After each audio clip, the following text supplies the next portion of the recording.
Oh my god, this goddamn article. Pikmin 4 in development and very close to completion. This article had millions of people confused and caused a homeless crisis. For one, games usually aren't announced like this, at least with Nintendo. What's weird about this article is we have Shigeru Miyamoto, the man himself, in an off-the-cuff interview just casually like, yup, Pikmin 4, guys! You see, usually what happens with the game reveal is you don't hear anything unless it's like 5,000% gonna happen.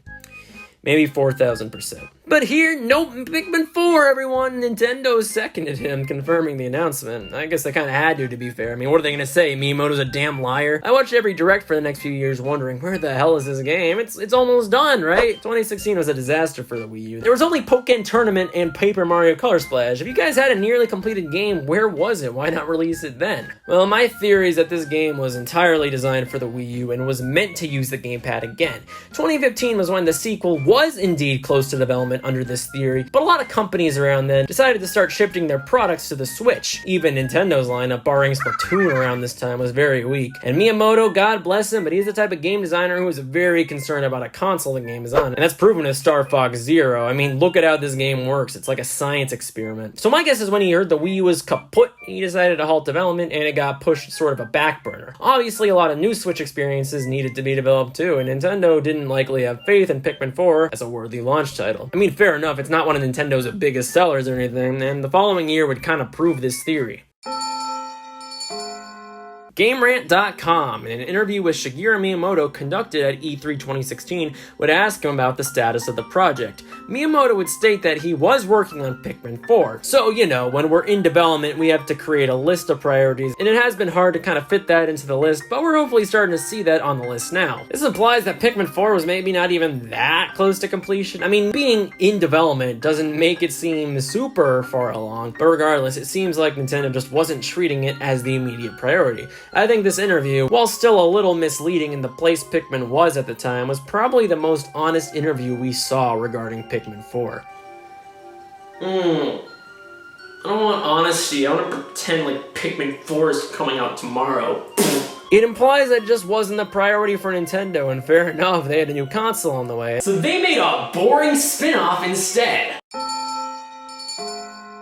Alright, let's talk about this one. God, I don't get paid enough for this. Hey, Pikmin. I hinted I'd be reviewing it in 2019 with the conclusion of my Pikmin 3 video. I actually had played the game up to that point, had notes, had an outline. The problems I ran into were, firstly, I didn't and still don't have a way to record 3DS footage without it looking like a preschooler with his mommy's camcorder, and so here I'm using some long play footage with direct permission from the uploader, so shoutouts to Hollow. Thank you very much. The second problem was that, like, honestly, I don't have that much to say about this game, so I won't be lingering here too long.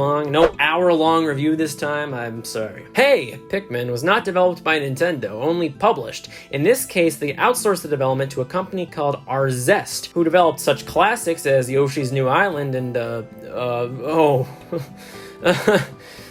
yeah, Balan Wonderland. Yeah, that's not a good sign. No, that's not a good sign at all. Hey, Pikmin brings us to the return of Captain Olimar. And with this and the short films, goddamn did they abandon the captains from Pikmin 3 quickly. But yeah, Olimar crash lands. It's the franchise's princess being kidnapped. It's always gotta happen. The number one thing about Hey, Pikmin is that this game is a side-scroller. And that's when you realize that this is one of those games. I mean, Nintendo spin-offs are a lot of the time fine. You have your Mario sports games, which are beloved classics, and then sometimes Nintendo gives us the 8th deadly sin. Hey, Pikmin is a side-scroller. You do Pikmin things for the most part, just in 2D. You collect Sparklium, which is the ship's fuel to be able to fly again, so maybe Olimar could see his wife and kids again before he dies of old age. I mean, come on, when's the last time this man was able to go home? There are little gold specks of Sparklium lying around everywhere, but also there are full-on treasures of various items, which you no longer take back to a base, but Olimar can appraise them right then and there. Yep, you couldn't do that in Pikmin 2. You had to watch a long cutscene for everything in that game. In fact, there's no base at all now. You can't sprout new Pikmin or anything. You just have to whistle them by running around. Olimar also gets a jump, or kind of like a jetpack cover, which is cursed. I don't want Olimar to have a jump. What's next? Eye from Monkey Ball can jump?